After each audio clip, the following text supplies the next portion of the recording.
pedimos que seas tú el que dirija el mensaje de esta tarde. Te alabamos y te exaltamos por Cristo Jesús, Señor nuestro. Amén. Puede tomar su lugar.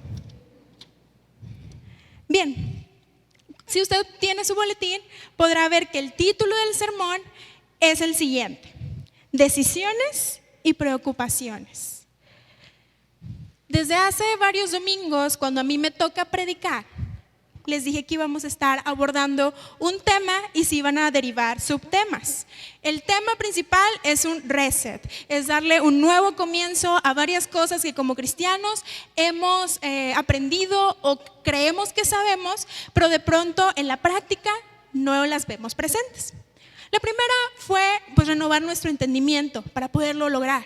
Después se nos invitó a que nos congreguemos con alegría. Y cuando nos congregamos, aprendemos la palabra de Dios.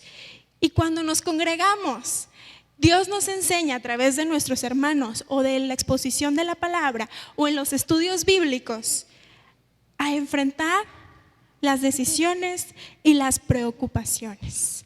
Por eso es que hoy el subtema de esta tarde es ese. ¿Por qué? Porque eso es algo que estará presente en la vida de todos. Si yo le pregunto, ¿quién tiene que tomar una decisión el día de hoy? Pues todos vamos a tomar decisiones.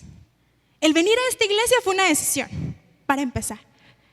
Y preocupaciones, si levantamos la mano, habrá quien quiera levantar las dos manos. ¿Por qué? Porque estamos preocupados. Porque somos preocupones. Y dicen que las mamás son más preocuponas. Y en estadística, normalmente en las iglesias hay más mujeres.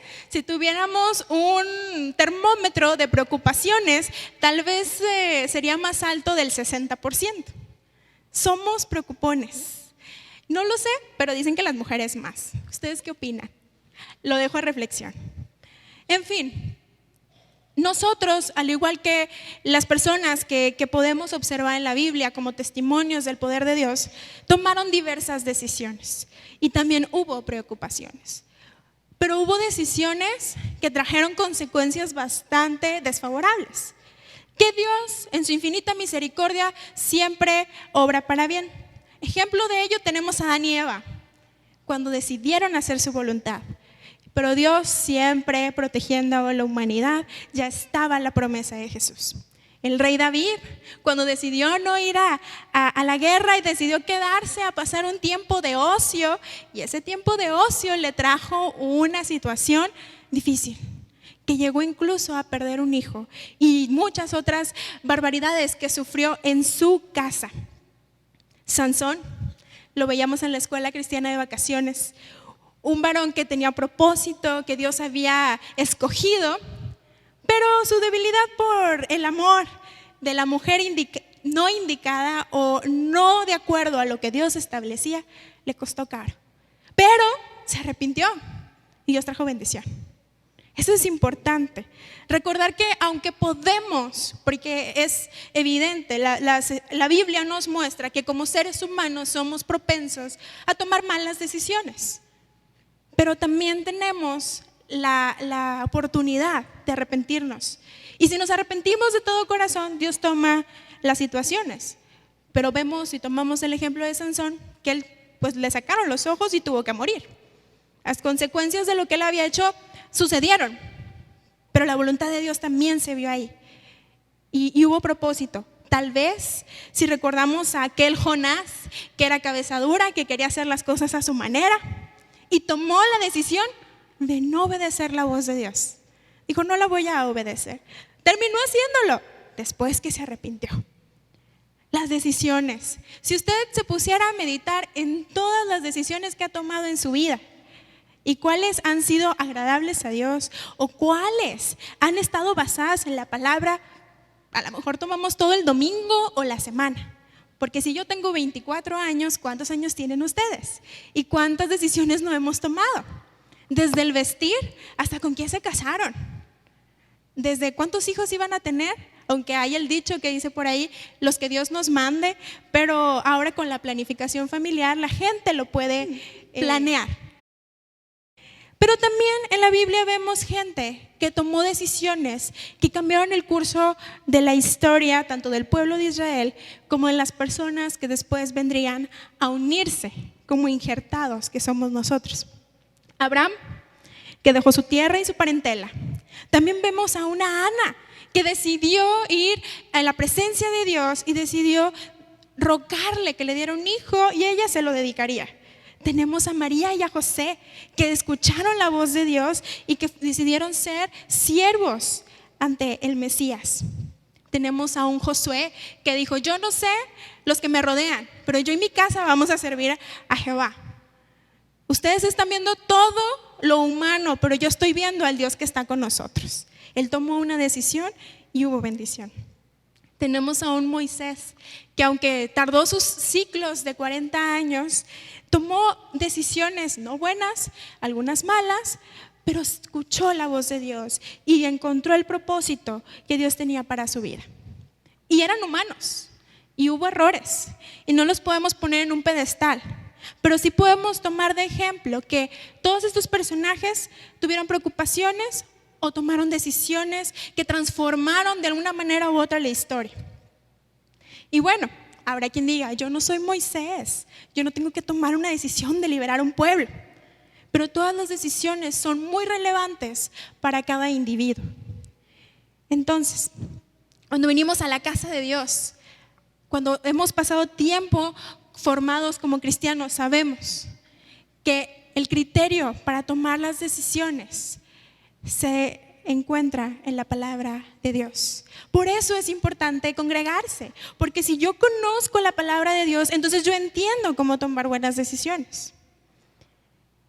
Pero también me enseña el primer punto que yo quiero tocar en esta mañana, que todas las decisiones tienen consecuencias. Ya se lo comenté con sus personajes bíblicos, y hay una parte de la Biblia que es conocido. Le voy a invitar a que lo abra. Es Gálatas 6, del 7 al 10. Es un texto conocido.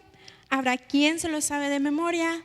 Habrá alguien que cuando escuchó la cita bíblica ya sabía de qué iba a hablar. Y se los voy a leer. No os engañéis. Dios no puede ser burlado, pues todo lo que el hombre sembrare, eso también segará. Porque el que siembra para su carne, de la carne segará corrupción, mas el que siembra para el Espíritu, del Espíritu segará vida eterna. No nos cansemos pues de hacer el bien, porque a su tiempo segaremos y no desmayamos. Así que, según tengamos oportunidad, hagamos bien a todos, mayormente a los de la familia de la fe. Primero nos habla de algo muy interesante. No se engañen, nadie se puede burlar de Dios. Y esa es una verdad. Dios lo sabe todo. ¿Cómo podemos osarnos a burlarnos de Dios? No lo podemos hacer. Y dice por lo siguiente: nadie se puede burlar de Dios porque es una regla universal, moral, hay quien la denomina así, de que lo que siembras cosechas. Quiere decir, en términos prácticos, o si me permiten explicarlo, si yo siembro un chisme, voy a cosechar la desconfianza de un amigo que tal vez se desahogó conmigo. Yo sembré y estoy cosechando una consecuencia. Si yo siembro obediencia a Dios, entonces voy a cosechar vida eterna. Pero el que siembra para su carne, el que siembra para sus deseos, para lo malo, usted ya sabe que va a cosechar. La vida se trata de siembra y cosecha, y hay consecuencias. Y el apóstol Pablo nos anima o anima a su audiencia cuando dice: hay que sembrar para el Espíritu, para segar vida eterna, pero sean constantes, no se cansen, verso 9, de hacer el bien. Siembren el bien. No será fácil, pero que sus decisiones sean enfocadas al bien, porque a su tiempo va a haber una cosecha, una siega, si no desmayan. Quiere decir que todos los días de mi vida yo voy a tener la oportunidad de hacer el bien, de decidir en pro de la palabra de Dios o no, porque Dios nos creó libres. Dios nos creó de esta manera para decidir seguirle o no. De igual manera, Él nos ha mostrado su amor, nos ha mostrado quién es, nos ha mostrado su poder, y ahora yo decido. Y debo recordar que cada decisión tendrá consecuencias. Y eso lo aprendemos aquí en la iglesia, lo aprendemos en el estudio de la palabra. Y tal vez usted recordará otro pasaje que puede explicar esta verdad, que si yo honro a Dios, entonces estoy sembrando lo correcto. Pero si yo estoy deshonrando a Dios, si mis decisiones no están de acuerdo al carácter moral, veíamos en la dominical el amor al prójimo. Si yo no muestro mi amor al prójimo, yo ya sé lo que voy a cosechar, porque lo dice la Biblia. Yo vengo y me congrego y aprendo que mis decisiones, buenas o malas, tienen consecuencias. El criterio humano es muy complicado. Le voy a poner un ejemplo. Cuando tenemos una discusión con alguien o hay un par de personas que discuten, si ustedes como tercero le preguntan, bueno, ¿qué pasó? Siempre la narración, en un porcentaje que me puedo equivocar, a veces no sucede, pero casi siempre la persona que le cuenta el suceso va a decir, el otro tuvo la culpa, es que yo estoy bien, es que yo no hice eso, pero esta persona vino y hizo aquello y lo otro. Y puede ir con la otra persona y va a ser igual, porque nuestra tendencia humana es así, huimos de nuestra responsabilidad. No nos gusta a veces decir, es cierto, me equivoqué, o es cierto, la ofendí o lo ofendí, y es mi responsabilidad y parte de las consecuencias enmendarlo, porque si no, yo ya sé que voy a cosechar. Lo veíamos en el Padre Nuestro, yo perdono porque aprendí del perdón de Dios y porque anhelo su perdón. Él me ha enseñado el modelo de perdón. Entonces, si todas las decisiones que yo puedo tomar, puedo buscar guía en la Escritura, también me recordarán que todo tiene consecuencias. Y ese es el primer punto que podemos observar ahí en Gálatas 6, del 7 al 10. El segundo punto que yo quiero tocar, y es algo en lo que a lo mejor me voy a tardar un poquito más, es en Santiago 4:13, si gusta ir buscando la cita bíblica. Porque a veces, aunque somos cristianos, aunque nos congregamos, a lo mejor habrá una situación y no venimos, pero podemos decir que somos miembros en plena comunión, que sabemos quién es Dios, que oramos por los alimentos. Pero hay veces que en la práctica del día a día nos parecemos un poco a la audiencia a la que estaba dirigiendo Santiago este mensaje. Santiago 4, del 13 al 17. La palabra de Dios dice, vamos ahora, los que decís, hoy y mañana iremos a tal ciudad y estaremos allá un año y traficaremos y ganaremos, cuando no sabéis lo que será mañana, porque ¿qué es vuestra vida? Ciertamente es neblina, que se aparece por un poco de tiempo y luego se desvanece. En lugar de lo cual deberíais decir, si el Señor quiere, viviremos, haremos esto o aquello. Pero ahora os jactáis en vuestras soberbias, y toda jactancia semejante es mala. Y al que sabe hacer lo bueno y no lo hace, le es pecado. Probámonos por partes. Comienza el mensaje diciendo y hablando de personas que han decidido lo que va a suceder durante un tiempo específico de su vida. Y les dice, a ver, pónganme atención estos que han planificado su vida por un año y hasta los resultados ya los tienen. Ya saben cómo les va a ir en un año. Ya saben dónde van a ir, qué van a hacer, cómo lo van a hacer, con quién lo van a hacer. Ya lo tienen todo planificado. Obviamente, si seguimos leyendo, nos damos cuenta que estas personas no tomaron en cuenta varios aspectos que la Biblia nos enseña. Una de ellas es que no podemos dar por sentado que vamos a vivir un año.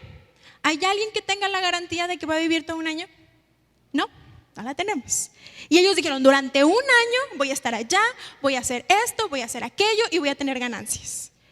Y lamentablemente este discurso yo lo puedo ver mucho en la sociedad en general. Se han olvidado de Dios y ya hacen sus estrategias y todo. Y aún gente cristiana tiene la visión, la misión, los objetivos para ciertos proyectos, sean de empresas, sean familiares, sean de iglesias. Y han olvidado ciertas verdades que se encuentran en la Escritura. Como es, la Biblia dice, y aquí lo expresa también, que nuestra vida es neblina, que nuestra vida es como la flor de la hierba que se seca, que nuestra vida es nada, que nosotros mismos no somos garantía de que si yo digo así va a ser. No podemos, porque en nuestro control no están muchas cosas. Entonces, dice, estas personas, ¿cómo se atreven a tal declaración si no sabemos qué va a pasar mañana? Hemos visto en las noticias que hay un meteorito que el 3 de octubre y que no sé qué y que se va a acabar el mundo. Eso es lo que dicen. ¿Lo tenemos certero? Pues no. Pero sabemos que si es la voluntad de Dios, pues sucederá. Y si no es la voluntad de Dios, entonces no sucederá. Como muchos anteriores situaciones que mencionaron, el 2012, el 2000 y otros que hubo, pero ya estaba muy chiquita y no me acuerdo. Que siempre ha habido eso, de que la gente a veces afirma cosas, pero nadie tiene la certeza. Pero aquí enfoca a que ellos están decidiendo emprender negocios y viajar y ganar sin tomar en cuenta a Dios. Y cabe recalcar que no está condenando ni el ganar dinero, ni el vender, ni el planificar. Lo que aquí está marcando es el olvidar a Dios en nuestros planes y decisiones.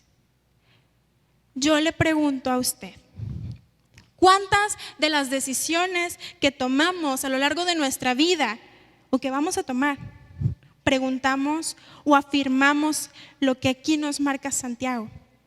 Si el Señor quiere.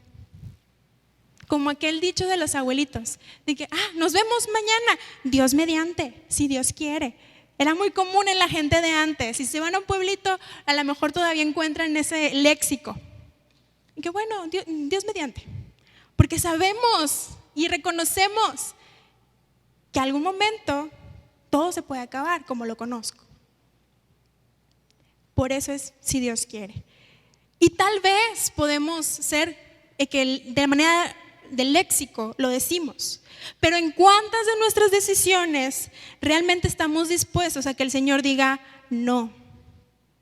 Que aunque yo quiero tomar esta decisión, la Biblia me muestra evidentemente y he pedido consejo y me dice no, pero yo quiero que Dios me entienda, que deje su santidad por un momento para yo poder tomar esta decisión. Quiero encontrar algo ahí como en la ley que podamos cambiar o tergiversar o transformar para que diga algo y yo me ajuste y yo no tenga que no decidir lo que yo quiero.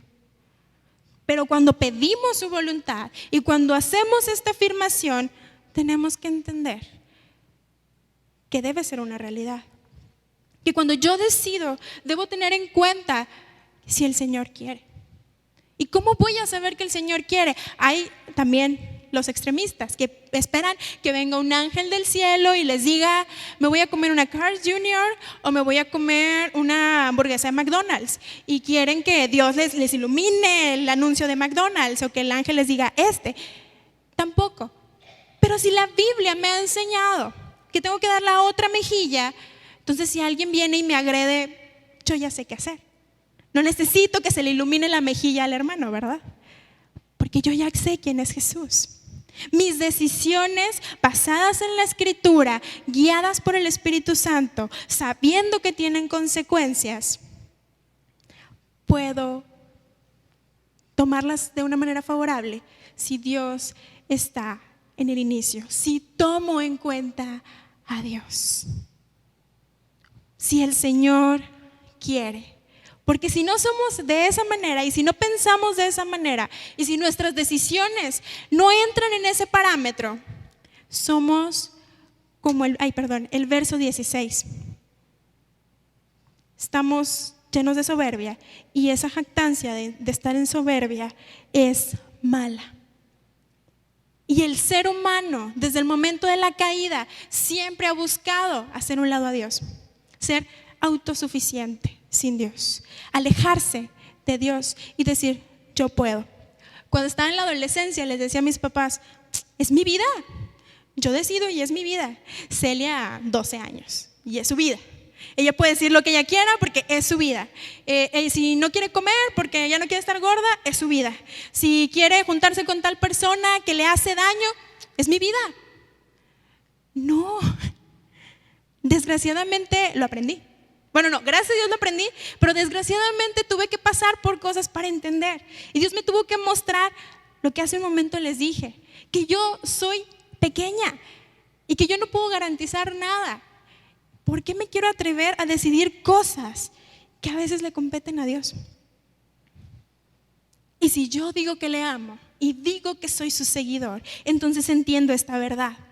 Y si el Señor quiere, entonces no es mi vida, no es mi familia, no es mi casa, y se hace lo que Cicelia quiere o mis chicharrones truenan, se hace lo que el Señor quiere, aunque tal vez a mí no me parezca. Aunque tal vez a la gente allá afuera no le parezca lo que yo voy a hacer. Aunque todo el mundo me diga, estás loca. ¿Cómo te atreves a que alguien te ofenda de esa manera y no hacer nada? La Biblia dice lo siguiente, y yo he aprendido de un Dios de amor. Mis decisiones siempre poniendo primero a Dios. ¿Por qué? Porque soy neblina. Vamos al tercer punto. He hablado acerca de las decisiones, pero el título también hablaba de preocupaciones. Porque normalmente hay una cosa que reflexioné. Hay decisiones que traen por consecuencia preocupaciones, pero hay preocupaciones que nos llevan a decisiones. Entonces van de la mano. ¿Por qué? Porque si yo estoy preocupado, a veces tengo que tomar alguna decisión que pues me precipito. ¿Por qué? Porque estoy preocupado. Pero a veces estoy preocupado a veces tomo decisiones y luego me preocupo. Y por consecuencia, a veces las preocupaciones nos van a llevar a tomar decisiones que no son buenas. Y a veces las decisiones nos causan preocupaciones. Y ahí es donde entra ese tema. La Biblia lo describe la preocupación de varias maneras. Y voy a mencionar 2 palabras que lo son. No busqué el significado de la Biblia, lo busqué en un diccionario secular. Una es el afán y la otra es la ansiedad. Esos son sinónimos que encontramos en la Biblia acerca de preocupación. Un afán, secularmente hablando, puede ser una labor ardua, un cansancio que se deriva de una acción o un anhelo o una aspiración o entregarse a alguien o a una actividad con todo interés. Ansiedad. Una condición en la que se experimenta conmoción, intranquilidad, nerviosismo o preocupación. La Biblia maneja esos 2 conceptos que hablan acerca de esta palabra. Pero, ¿qué nos dice la Biblia acerca de esto? Ahora lo voy a invitar a que nuevamente en su Biblia, pero ahora en 1 de Pedro 5:7, pueda seguirme con su vista. 5:7, 1 de Pedro 5:7.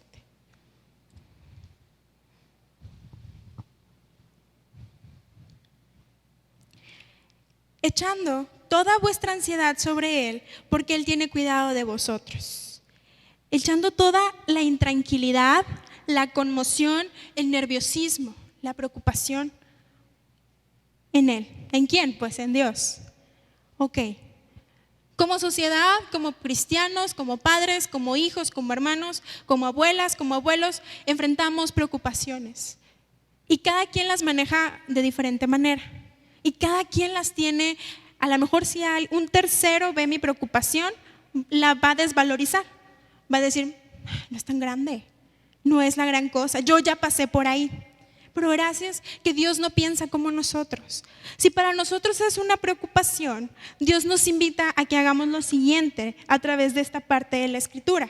Que echemos toda nuestra ansiedad sobre Él, porque Él tiene cuidado de nosotros. ¿Qué significa echarla? ¿Saben? Hasta aventársela, yo me lo puedo imaginar. Se la entregamos toda. Ten, Señor, mi ansiedad, mi preocupación, mi nerviosismo.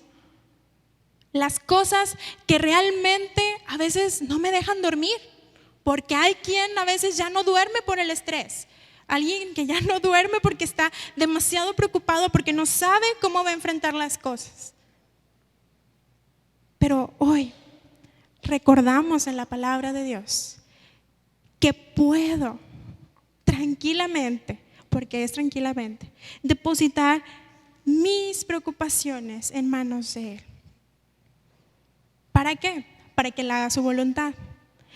Si yo pongo en sus manos mi ansiedad o mi preocupación, Él a través de su palabra, a través de todo lo que está haciendo al renovar mi mente, me va a ayudar a resolver lo que para mí ya no se puede resolver. Lo que para mí tal vez la única manera de resolverlo es una incorrecta. Y la Biblia dice que no lo debo de hacer. Pero es que es la única solución que yo encuentro.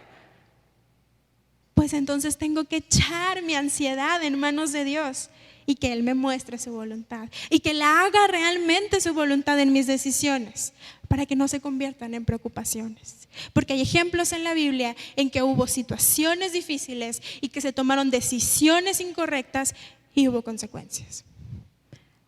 Y Dios hoy nos invita a que si hay alguna preocupación, antes de precipitarnos y tomar una mala decisión, o tal vez ya la tomamos, pero arrepentirnos siempre, siempre traerá bendición. Hay cosas que tal vez no vamos a poder evitar, pero podemos tomarnos de la mano de Dios y dejar que la paz que sobrepasa todo entendimiento se cumpla en mi vida a través de una vida que pone en primer lugar a Dios en sus decisiones. Entonces, ¿cómo la voy a depositar? Ya les he dicho, bueno, vamos a echarle nuestra ansiedad a Dios. ¿Cómo?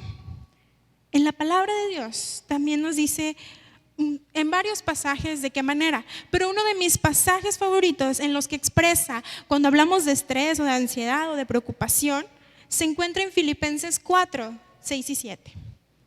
Tal vez usted podrá pensar en otro pasaje, pero uno de mis favoritos cuando hablamos de pedir guía a Dios o cómo pedirle guía a Dios para mis problemas, para situaciones que a lo mejor incluso yo creo que puedo resolver y que estoy completa y absolutamente dispuesta y decidido y tengo la certeza de que lo puedo decidir. Pero el hecho de que yo pueda resolver las cosas no significa que lo vaya a hacer de la manera correcta si no pongo primero a Dios. No podemos olvidarnos de Dios. Filipenses 4, 6 y 7 dice: por nada estéis afanosos, sino sean conocidas vuestras peticiones delante de Dios en toda oración y ruego con acción de gracias. Y la paz de Dios, que sobrepasa todo entendimiento, guardará vuestros corazones y vuestros pensamientos en Cristo Jesús. Así yo puedo depositar, puedo echar mis preocupaciones en manos de Dios. No me voy a afanar. ¿Qué era afanar? No me voy a cansar. No voy a tener una labor ardua preocupándome por un anhelo que puedo depositar en manos de Dios, sabiendo que lo voy a hacer en oración. Pero no nada más voy a orar, voy a rogar y le voy a dar gracias. Porque habrá ocasiones en las que yo tengo que aprender a agradecer por lo que no me parece agradable, por lo que no me gusta. Porque si usted piensa que venir a Cristo es miel sobre hojuelas, no es cierto. Pero hay una garantía de que cuando las cosas salgan mal, de que cuando las cosas no estén en mis manos, y aunque la soberbia humana pudiera decirme que yo lo puedo solucionar, si yo recuerdo que primero lo tengo que poner a Él para poder resolver mis situaciones y voy a la oración y lo pongo en sus manos, la paz de Dios estará reinando en mi corazón. Y ahí sí alguien va a decir que estamos locos porque estamos en una adversidad, en algo que nadie pudiese controlar, pero la paz de Dios está ahí. Hay decisiones que cada persona tendrá que tomar en determinado momento de su vida. Pero siempre hágalo tomando como principio las dos cosas que puse al inicio. que habrá consecuencias y que primero se tiene que poner a Dios. Y que si hay una preocupación que me esté sobrepasando, la puedo traer a los pies de Jesús. Le voy a pedir al grupo de alabanza que pase y que pueda tocar algo suavecito. Todo cristiano conoce la oración modelo, el Padre Nuestro, en el que se da gloria a Dios, se da acción de gracias, pero también está la clave de mucho de lo que dije en esta tarde. Hágase tu voluntad, que la voluntad de un Dios santo y soberano y todopoderoso y lleno de misericordia, pero que también hace justicia, se haga en mi vida, en mi casa y en cada persona que le conoce, y aún en esta tierra, porque los que no le conocen, le conozcan y se haga su voluntad en toda esta tierra. Los voy a invitar a que se pongan de pie. Y si hay alguien que ha pasado por muchas cosas, que durante esta semana se siente cargado, cansado, o va a tomar una decisión muy importante y necesita la guía de Dios, o necesita la ayuda de Dios, yo lo voy a invitar a que en su lugar o en el altar, como desee, pero pueda expresar esta oración de hágase tu voluntad, de que hoy, Señor, voy a echar toda mi ansiedad, todas mis preocupaciones, todas mis responsabilidades en tus manos. Te lo voy a entregar, Señor. Que sea una oración que venga desde su corazón y que Dios realmente pueda hacer su voluntad, y que esa frase de si el Señor quiere sea una realidad en nuestras vidas. Te pedimos, Señor, que tomes cada corazón que ha dispuesto que así como es en el cielo, sea en la tierra, sea en su casa, que así sea, Señor. Te alabamos y te exaltamos, y en tus manos ponemos nuestra confianza, porque nuestras preocupaciones ahora están en tus manos. En el nombre de Jesús. Amén.